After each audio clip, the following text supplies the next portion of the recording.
తన 100 రోజుల పరిపాలనలో వరదలు, ఆడపిల్లల మీద రేపులు, వైఎస్ఆర్సీపీ వాళ్ళని మర్డర్ చేయటం, నరికి చంపటం, వాళ్ళ మీద తప్పుడు కేసులు పెట్టి ప్రజలకు ఇచ్చిన ఏ హామీ నెరవేర్చలేదు. కాబట్టి ప్రజల్లో తనకొస్తున్న చెడ్డ పేరుని డైవర్ట్ చేయడానికి డైవర్షన్ పాలిటిక్స్ లో ఈ రోజు వెంకటేశ్వర స్వామిని కూడా చంద్రబాబు నాయుడు గారు వదలలేదనేది మనకు స్పష్టంగా కనిపిస్తోంది. ఎందుకంటే ఆయనకి ఎప్పుడు అలవాటు, ఎప్పుడెప్పుడు ఆయనకి చెడ్డ పేరు వస్తుందో అప్పుడు ఏదో ఒక ఇష్యూని ఆయనే క్రియేట్ చేస్తాడు. దాన్ని తన వర్గీయులతో పబ్లిసిటీ చేయటం, దాని మీద డిస్కషన్లు చేసి ఎదుటి వాళ్ళ మీద నిందలు వేయటం ఆయనకు అలవాటే. కానీ ఈ రోజు మీరు చూస్తే సాక్షాత్తు టీటీడీలో తిరుమల లడ్డూ మీద ఇంత దిగజారుడుతనంగా చంద్రబాబు నాయుడు గారు మాట్లాడతారని ఎవరు ఎక్స్పెక్ట్ చేయలేదు.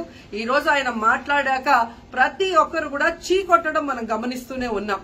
ఎందుకంటే సాక్షాత్తు చంద్రబాబు నాయుడు గారి కొడుకే చెప్పాడు టీటీడీలో ముఖ్యమంత్రికి ఎటువంటి సంబంధం ఉండదు అని. అలాంటప్పుడు జగన్మోహన్ రెడ్డి గారు ఏదో దగ్గరుండి తిరుపతి లడ్డూలో యానిమల్ ఫ్యాట్ ని మిక్స్ చేయించినట్టుగా ఆయన ఈరోజు ఆరోపించడం ఎంతవరకు సబబని నేను అడుగుతున్నాను.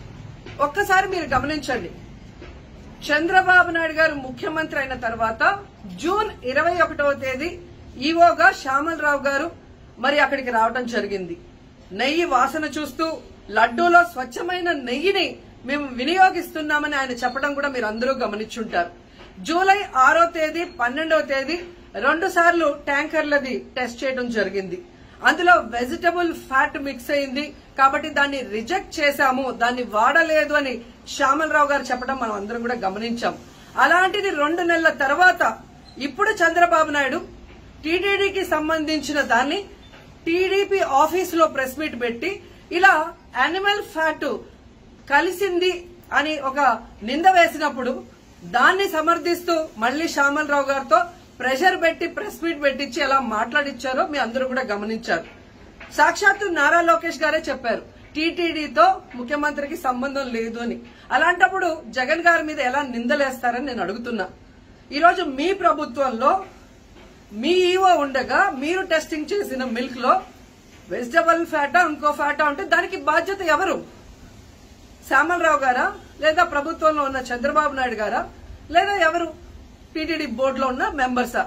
సో ఇది ఒకసారి మనం ఆలోచించాల్సిన విషయం. అంటే ఈవో గారు తాను జాయిన్ అయినప్పుడు ఏం చెప్పాడు, ఈ రోజు చంద్రబాబు నాయుడు ప్రెషర్ పెట్టాక ఏం చెప్పాడు అనేది భక్తులందరూ కూడా గమనించాల్సిన విషయం. రెండవది మీరు చూస్తే చంద్రబాబు నాయుడు డైవర్షన్ పాలిటిక్స్ ఎప్పుడూ చేస్తుంటారు. అలాగే ఈ రోజు ఆ తిరుమల కొండ మీదకి జగనన్న అధికారంలో ఉన్నప్పుడు మోడీ గారు వచ్చారు, అమిత్ షా గారు వచ్చారు, ఎక్స్ సీజే రమణ గారు వచ్చారు, ప్రెసిడెంట్ సీజే గారు వచ్చారు.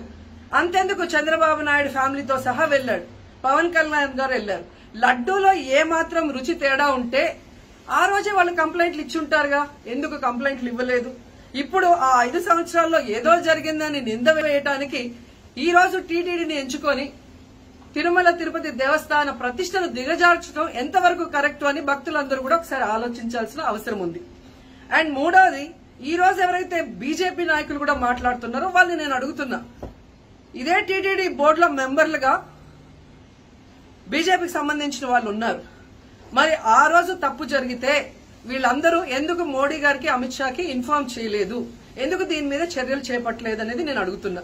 అలాగే ఈరోజు తెలుగుదేశం పార్టీ అధికార పార్టీలో ఉన్న వేమిరెడ్డి ప్రశాంతి గారు ఆ 5 సంవత్సరాల కాలంలో ఈ పర్చేసింగ్ కమిటీలో 5 సంవత్సరాలు ఉన్నారు.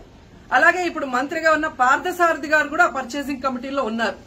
మరి వాళ్ళని విచారించండి, ఆ బోర్డు మెంబర్లందరినీ బయటకు వచ్చి మాట్లాడమని చెప్పండి, తప్పు జరిగిందా లేదా.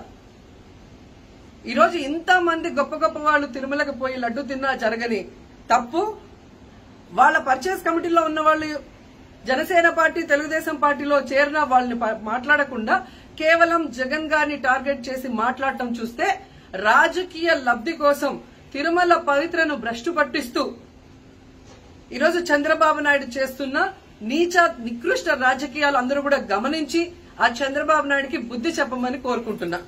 ఇక ఫైనల్ గా తనను ఎవరూ నమ్మరు అనుకున్నప్పుడు పవన్ కళ్యాణ్ గారిని ఫ్రేమ్ లోకి తీసుకురావడం చూస్తున్నాం. ఇది కూడా మనం అందరూ కూడా గమనించాలి. ఎందుకంటే ప్రాయశ్చిత్త దీక్ష చేస్తున్నానని పవన్ కళ్యాణ్ అంటున్నారు. ప్రాయశ్చిత్త దీక్ష ఎవరు చేస్తారు? తప్పు చేసిన వాళ్ళు చేస్తారు. అంటే చంద్రబాబు నాయుడు తప్పు చేశాడు, ఇది అబద్ధం, ఈ లడ్డూలో కల్తీ జరగలేదు, ఇది నాకెక్కడొచ్చి ఆ పాపం చుట్టుకుంటుందన్న భయంతో పవన్ కళ్యాణ్ ప్రాయశ్చిత్త దీక్ష చేస్తున్నారనేది ఈ రోజు మాకు అందరికీ అర్థమవుతున్న విషయం. ఎందుకంటే ఈ రాష్ట్రంలో తిరుమల కొండ మీద 1000 కాళ్ల మండపాన్ని కొట్టేసింది చంద్రబాబు నాయుడు. దుర్గా గుడిలో క్షుద్ర పూజలు చేయించింది చంద్రబాబు నాయుడు. విజయవాడలో 25కు పైగా పవిత్రమైన దేవాలయాల్ని కూర్చింది చంద్రబాబు నాయుడు. పూజల్లో బూట్లు వేసుకొని పూజలు చేస్తూ అన్ని తొక్కేసింది చంద్రబాబు నాయుడు గారు. ఇలాంటి చంద్రబాబు నాయుడు కోసం ఎన్ని ప్రాయశ్చిత్త దీక్షలు చేసినా ఆయనైతే దేవుడు క్షమించడు, అలాగే హిందువులు కూడా చంద్రబాబు నాయుడిని క్షమించరు. ఆ పాపం నుంచి తప్పించుకోవడానికి పవన్ కళ్యాణ్ చేస్తున్న ఈ 11 రోజుల ప్రాయశ్చిత్త దీక్ష పవన్ కళ్యాణ్కి మాత్రమే పనికొస్తుంది. కాబట్టి ఇకనైనా తిరుమల తిరుపతి దేవస్థానాన్ని అడ్డం పెట్టుకుని జగనన్న మీద దుమ్మెత్తి పోసే కార్యక్రమాల్లో ప్రతిష్టగా దిగజారిస్తే తిరుపతి అమ్మాయిగా నేను ఊరుకునేది లేదని కూడా ఈ సందర్భంగా తెలియజేసుకుంటున్నాను.